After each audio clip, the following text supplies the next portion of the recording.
शनिवार को गोरखनाथ मंदिर से निकली विजयदशमी की भव्य शोभा यात्रा में गोरक्षपीठाधीश्वर एवं मुख्यमंत्री योगी आदित्यनाथ ने भाग लिया।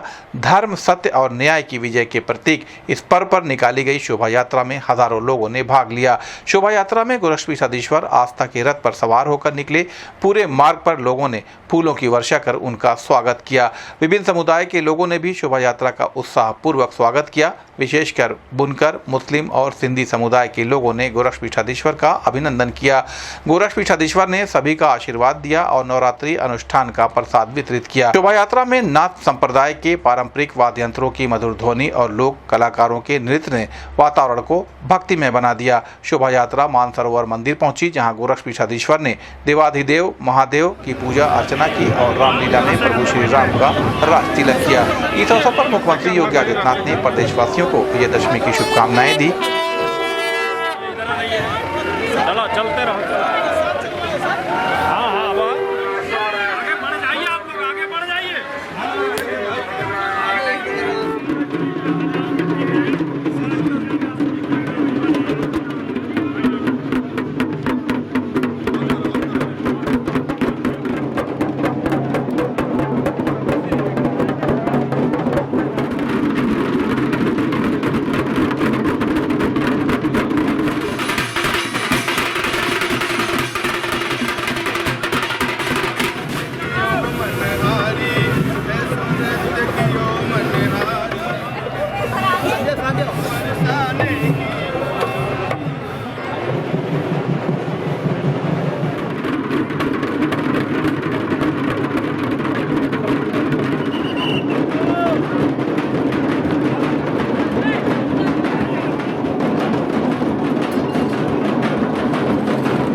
बोलिए पवन सुत हनुमान की।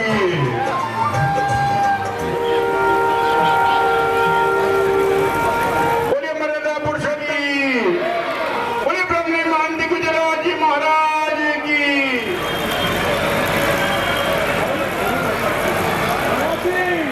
रामचंद्राय वेदसे रघुनाथाय नाथाय श्रीराम राम श्रीराम राम शरणं भव राम राम। श्रीरामचंद्र स्वामी रामो वत्सका रामचंद्रः सर्वस्वं मे रामचंदन। लोकाभिरामं प्रणं धीरं राजीवनेत्रं रतं शरणं प्रपद्ये। कूजन्तं राम रामेति मधुरं मधुराक्षरः सदा विजयते। रामं रमेशं भजे रामेण विहता निशा। राम मामुद्धर श्रीराम राम रामेति रमे रामे मरण ओं नमः इति। रूपं मागतु मे भो राम मामुद्धर।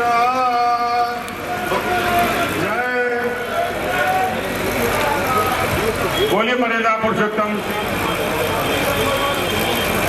आदरणीय सभी संत चंद्र प्रकाश अग्रवाल जी, दीप अग्रवाल जी से कृपयाएं और बोलिए गुरु गोरखपुर क्षेत्र प्रदान करें। रामचंद्राय वेदसे रघुनाथाय नाथाय सीताय पतये नमः। बोलिए मर्यादा पुरुषोत्तम भगवान श्री राम की। मर्यादा पुरुषोत्तम भगवान श्री राम की। बांके बिहारी श्री कृष्ण भगवान की। बांके बिहारी श्री कृष्ण भगवान की। बाबा गोरखनाथ की। बाबा गोरखनाथ की। नमः पार्वती पति हर हर।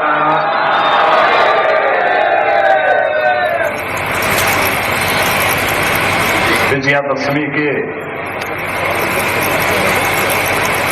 पावन अवसर पर गोरखपुर के इस ऐतिहासिक रामलीला मैदान में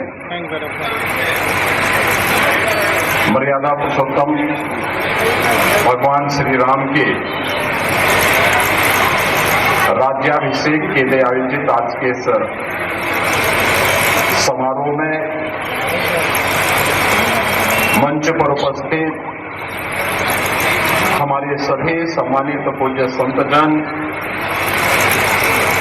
गोरखनाथ मंदिर के जो पुजारी हैं, वरिष्ठ पुजारी योगी कमलनाथ जी हैं,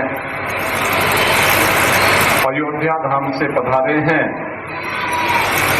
से महंत धर्मदास जी महाराज, काशी से पधारे हैं श्री सतवा बाबा महामंडलेश्वर महंत जगत गुरु श्री संतोष दास जी महाराज, आज के इस कार्यक्रम में पधारे हैं कालीबाड़ी के पूर्व महंत श्री रविंद्र दास जी महाराज और हमारे विभिन्न स्थलों से पधारे गोरखपुर वासियों की ओर से हृदय से स्वागत करता हूं, अभिनंदन करता हूं। विजय का यह पर्व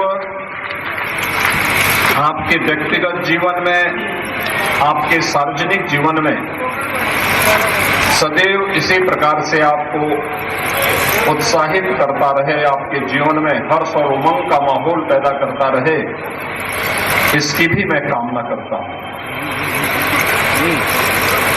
बहनों और भाइयों, हजारों वर्षों की इस विरासत को विजयादशमी के इस पावन कार्यक्रम को अपने ही इष्ट के श्री चरणों में समर्पित करते हुए उनके राज्याभिषेक के साथ आप सभी गोरखपुर वासी मनाते हैं। कल्पना करिए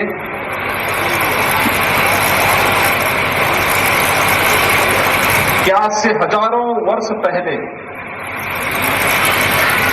जब त्रेता युग में अन्याय, अधर्म और असत्य के प्रतीक रावण का वध मर्यादा पुरुषोत्तम भगवान श्री राम ने किया होगा, यही समय रहा होगा।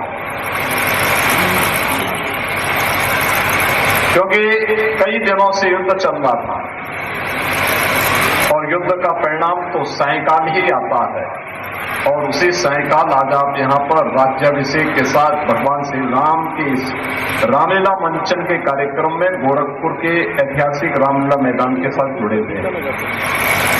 ये मेरे लिए गौरव की बात है कि भारत की विरासत का सम्मान भगवान राम के राज्याभिषेक के साथ करते हुए मैं गोरक्षपीठ की परंपरा का भी निर्वहन करने के लिए भगवान श्री राम के श्री चरणों में उनका राज्याभिषेक करने के लिए स्वयं यहाँ पर आपके बीच उपस्थित हुआ। अयोध्या में श्री राम जन्मभूमि पर भगवान राम का मंदिर क्यों पवित्र हुआ? क्योंकि यह देश गुलाम था। मथुरा में श्री कृष्ण जन्मभूमि पर भगवान श्री कृष्ण के मंदिर को अपवित्र करने का दुस्साहस स्वतंत्र भारत में नहीं, स्वतंत्र भारत में करने का दुस्साहस विदेशी आक्रांताओं ने किया था। जब भी हम स्वतंत्र होंगे, ये स्वतंत्रता केवल राजनीतिक नहीं होती है, याद रखना, राजनीतिक स्वतंत्रता सांस्कृतिक और आध्यात्मिक स्वतंत्रता का भी वाहक होती है। और यह गुलामी के उन कालखंडों में, मध्यकाल के उन काले दिनों में हम लोगों ने महसूस किया है, हमारी धर्म और संस्कृति ने महसूस किया है। ये फिर से न होने पाए, इसके लिए देश की आजादी के लिए, आजादी के जिन बलिदानियों ने, जिन नायकों ने, महानायकों ने अपना बलिदान किया था, उसकी कीमत हमें व्यर्थ में नहीं जाने देनी चाहिए। के देश की आजादी की लड़ाई लड़ी गई थी। इस संगठन की ताकत को जहां पे जाति के नाम पर, भाषा के आधार पर, मत और संप्रदाय के आधार पर, छुआछूत और अस्पृश्यता के आधार पर कोई भेदभाव नहीं था। और उसी संगठन को एक करने के लिए अयोध्या में एक और मर्यादा पुरुषोत्तम भगवान श्री राम की 500 वर्षों के बाद रामलला विराजमान हुए हैं अपनी जन्मभूमि पर। और दूसरी तरफ हम सबके लिए मर्यादा पुरुषोत्तम भगवान श्री राम की पावन कथा को रामायण के माध्यम से देने वाले त्रिकालदर्शी ऋषि महर्षि वाल्मीकि के नाम पर अयोध्या के अंतर्राष्ट्रीय एयरपोर्ट का नामकरण भी होता है। सच्ची भक्ति थी और इसलिए वहां की रसोई का नाम भी माता सबरी के नाम पर। भगवान राम जब वन में जा रहे थे, पहली मित्रता का हाथ बढ़ाया था निषाद राज ने। और भगवान राम के जन्मभूमि अयोध्या में श्रद्धालुओं के लिए जो वहां पर यात्री विश्रामालय बनाए गए हैं, उनका नाम भी निषाद राज के नाम पर ही रखा गया। निषाद राज यात्री विश्रामालय, निषाद राज रेन बसेरा। बहनों और भाइयों, ये है भारत की विरासत। इस संबंध में गोरखपुर न्यूज से बात करते हुए भाजपा के प्रदेश उपाध्यक्ष व एमएलसी डॉक्टर धर्मेंद्र सिंह, ग्रामीण विधायक विपिन सिंह व पिपराइच विधायक महेंद्र पाल सिंह ने कहा, सबसे पहले हम विजयदशमी के शुभ अवसर पर गोरखपुर वासियों को बहुत बहुत बधाई देंगे। और ये हमेशा से बहुत लंबे समय से बाबा गोरक्षनाथ जी के मंदिर से यहाँ के गोरक्षपीठाधीश्वर की शोभा यात्रा निकलती है, जो जाकर के यहाँ पर मानसरोवर में पूजा करने के बाद रामलीला मैदान में भगवान श्री रामचंद्र जी की आरती करके ही वहाँ से फिर पूज्य महाराज जी अपने मंदिर को वापस होते हैं। लेकिन हम देख रहे हैं कि जब से हमारे योगी जी मुख्यमंत्री हुए और गोरखपुर में आप देखेंगे इतना व्यापक पैमाने पर तैयारी करके इतनी बड़ी संख्या में लोग आज के इस पावन पर्व में इकट्ठा हुए हैं। हम बाबा गोरक्षनाथ जी से और माँ दुर्गा से यही प्रार्थना करेंगे कि गोरखपुर वासियों सहित पूरे उत्तर प्रदेश, पूरे भारत की भूमि पर सभी लोगों का कल्याण करें, ऐसी मेरी कामना है। सबसे पहले तो विजयदशमी की सबको बधाई। और ये परंपरा मंदिर में जो है बहुत पुरानी परंपरा, महाराज जी का आज दीपोत्सव कार्यक्रम होता है और उसी के निमित्त यहाँ पर सब लोग आए हुए हैं। और ये जो हम सब नवरात्र 9 दिन रहते हैं और फिर महाराज जी 9 कन्याओं का नवमी के दिन जो है 9 शक्तियों के रूप में जो है देवियों का जो है पूजन करते हैं, पैर धुलते हैं और वो कार्यक्रम करते हैं। और आज दशहरे के दिन ये कार्यक्रम हो रहा है। ये जुलूस निकल करके मानसरोवर होते हुए जो है महाराज जी जाते हैं, पूजा करते हैं, फिर मंदिर में आते हैं। तो ये विजयदशमी का जो ये पर्व है, यह विजय का जो है अंधकार पर उजाले का ये जो पर्व है। और ये परंपरा मैं कहता हूँ हिंदू समाज के लिए या सभी धर्मों के लिए एक अच्छा पर्व है, जिसको हम सब मनाते हैं। और मैं समझता हूँ कि सबको इसमें शामिल होकर के इस पर्व को मनाना भी चाहिए। और ये परंपरा लगातार इस मंदिर में आती है, लोग आस्था के साथ आते हैं और इस पर्व में जुड़ करके इसको मनाते हैं। ये शोभा यात्रा जब प्रभु श्री राम लंका विजय के बाद मां जानकी को लेकर के अयोध्या जा रहे थे, तो यहाँ पर रामलीला ग्राउंड में वो यहाँ पर रुके हुए थे।